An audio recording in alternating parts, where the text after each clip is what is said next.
जीवन विज्ञान लेखमाला भाग 2। हर कदम आगे की ओर। जीव का निरंतर विकास हो रहा है।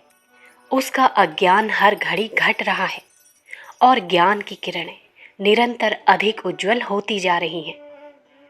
यहाँ आप एक कल्पना कीजिए। मान लीजिए कि एक जलता हुआ बिजली का बल्ब है। उसके ऊपर कपड़े के सैकड़ों परत चढ़े हुए हैं।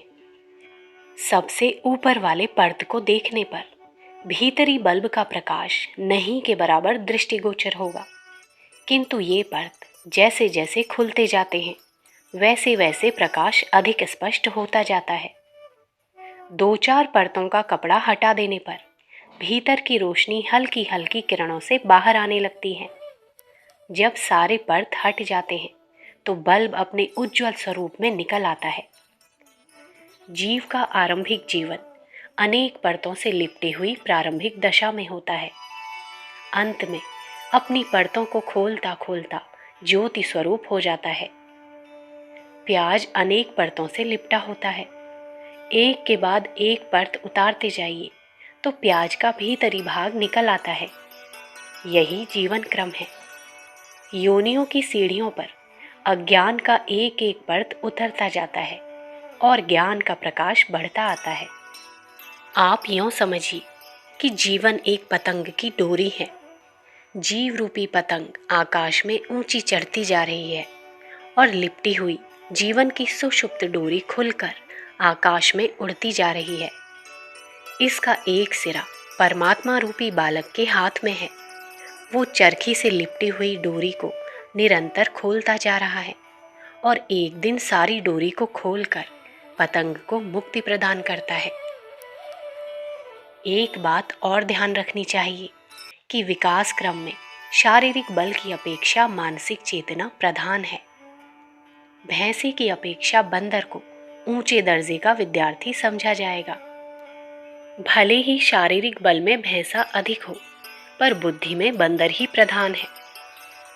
मनुष्य भी अन्य जीवों की अपेक्षा बल और विशालता में न्यून है, पर बुद्धि के प्रकाश ने उसको सृष्टि का सर्व शिरोमणि प्राणी बनाया हुआ है। ये बात निश्चित है कि एक जन्म से दूसरा जन्म अधिक उज्जवल होगा।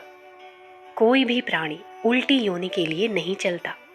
हाँ, मनुष्य योनि में ऐसे अपवाद हो सकते हैं, पर वे अपवाद कभी कभी और कदाचित ही होते हैं। बीए का विद्यार्थी प्रायः 6वें या 7वें दर्जे में नहीं उतारा जाता।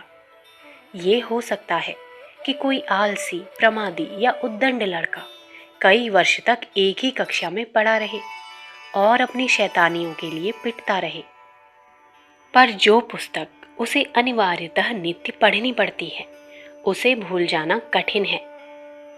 यहाँ एक प्रश्न उपस्थित होता है कि कोई व्यक्ति पाप कर्म करता हुआ और कोई पुण्य कर्म करता हुआ दिखाई पड़ता है। इसका क्या कारण है? इसका कारण ये है कि एक मनुष्य अभी अभी ही नीच योनियों में से निकलकर ऊपर आया है। दूसरा मनुष्य कई जन्मों से मनुष्य योनि में विचरण कर रहा है।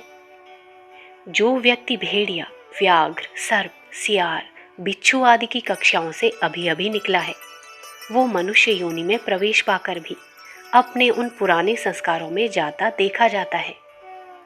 स्वार्थी, चोर, दुष्ट, डाकू, हिंसक ऐसे ही व्यक्ति हैं।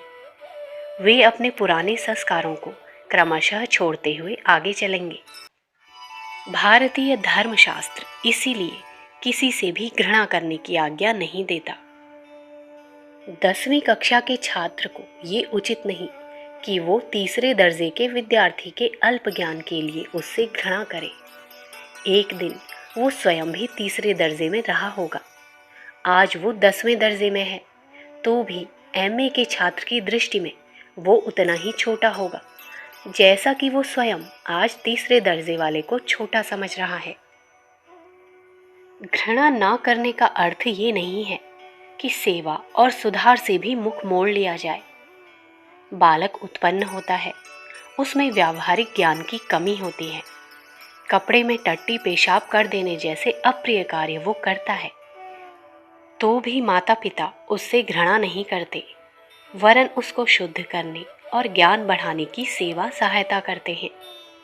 अज्ञानियों, मूर्खों और पापियों को कुमार्ग से हटाकर सुमार्ग पर लाने का सतत प्रयत्न करना आवश्यक है। उद्दंड बच्चे को कभी कभी चपत लगाने की जरूरत होती है। इस दृष्टि से दुष्टों को दंड भी दिया जा सकता है। सेवा और सुधार के लिए साम, दाम, दंड, भेद चारों से ही काम लिया जा सकता है। सुधार के लिए हिंसा की छूट है। अर्जुन को ऐसा ही अप्रिय सुधार करना पड़ा था। घृणा मूर्खता है और सेवा कर्तव्य है। इसलिए दुष्टों से घृणा का नहीं, वरन उनकी उन्नति के लिए सेवा का व्यवहार उसी प्रकार करना चाहिए जैसी समय की आवश्यकता हो। यहाँ ये बात अच्छी तरह ध्यान रखने की है कि कोई जीव प्रायः नीचे की योनियों में नहीं लौटता, क्योंकि जितना ज्ञान उसने इकट्ठा कर लिया है उसे भूल नहीं सकता, और भूले बिना छोटी योग्यता के शरीरों में उस प्राणी का निवास नहीं हो सकता। 10 सेर पानी 5 सेर के बर्तन में नहीं भरा जा सकता। बीए का विद्यार्थी तीसरे दर्जे में नहीं उतारा जा सकता। मनुष्य को प्रायः कुकर्मों के दंड में नीच योनियां नहीं मिलती।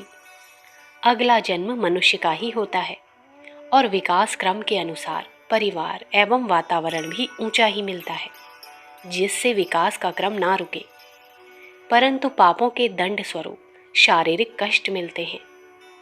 अपवाद कभी कभी तब उपस्थित होते हैं जब कोई जीव बहुत ऊंचा चढ़कर अचानक बहुत नीचे की ओर खिसक पड़ता है।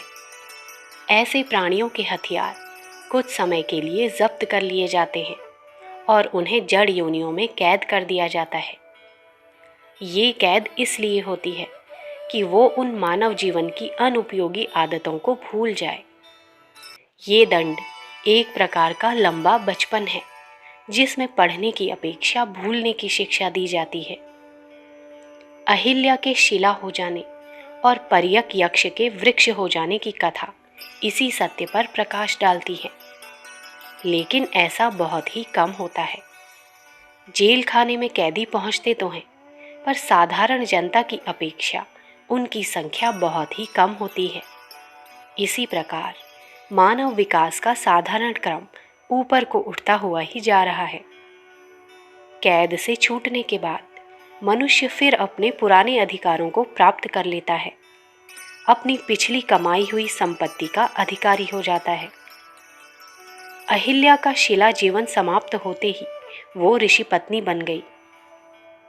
इसी प्रकार यदि मनुष्य को कोई दंड योनि मिलती है तो उससे छूटने के बाद वो फिर से अन्य योनियों में नहीं घूमता, वरन सीधे अपने पिछले ज्ञान में जागृत होता है, और जहाँ से मंजिल रुकी थी वहीं से आगे के लिए आरंभ हो जाती है।